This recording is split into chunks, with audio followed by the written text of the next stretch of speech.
అల్పపీడనం ఉపరితల ఆవర్తనాల ప్రభావంతో తెలుగు రాష్ట్రాల్లో 2 రోజులుగా వర్షాలు కురుస్తున్నాయి. ఇవాళ కూడా భారీ వర్షాలు కురిసే అవకాశం ఉందని వాతావరణ శాఖ అధికారులు తెలిపారు. ఎండిపోయే దశలో ఉన్న మెట్ట పంటలకు ప్రస్తుతం కురుస్తున్న వర్షాలు ప్రాణం పోసినట్టయింది. దీంతో రైతులు సంతోషం వ్యక్తం చేస్తున్నారు.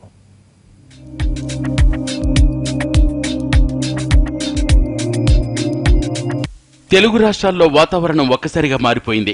అల్పపీడన ప్రభావంతో కురుస్తున్న వానలతో వాతావరణం చల్లబడింది.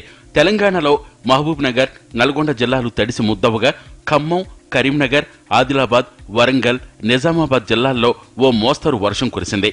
హైదరాబాద్, రంగారెడ్డి, మెదక్ జిల్లాల్లో చిరుజల్లులు కురిశాయి. అత్యధికంగా నల్గొండ జిల్లా హుజూర్ నగర్ మండలంలో 18 సెంటీమీటర్లు, మహబూబ్ నగర్ జిల్లా కొల్లాపూర్లో 16 సెంటీమీటర్ల వాన కురిసింది. ఇవాళ కూడా రాష్ట్ర వ్యాప్తంగా అన్ని జిల్లాల్లో వర్షాలు కురిసే అవకాశం ఉందని వాతావరణ కేంద్రం అధికారులు తెలిపారు.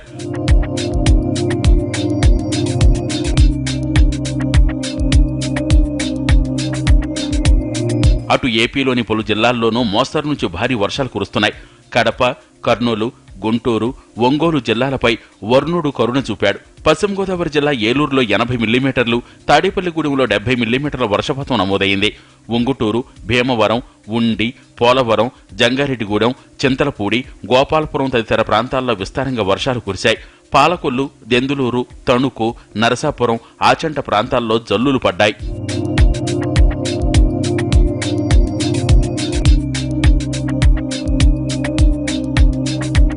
ఈ వర్షాలపై రైతులు సంతోషం వ్యక్తం చేస్తున్నారు. ఎండిపోయే దశలో ఉన్న మెట్ట పంటలకు ప్రస్తుతం కురుస్తున్న వానలు ప్రాణం పోసినట్టయింది. మరికొన్ని రోజులు వానలు కొనసాగితే పంటలను కాపాడుకోవచ్చని అంటున్నారు.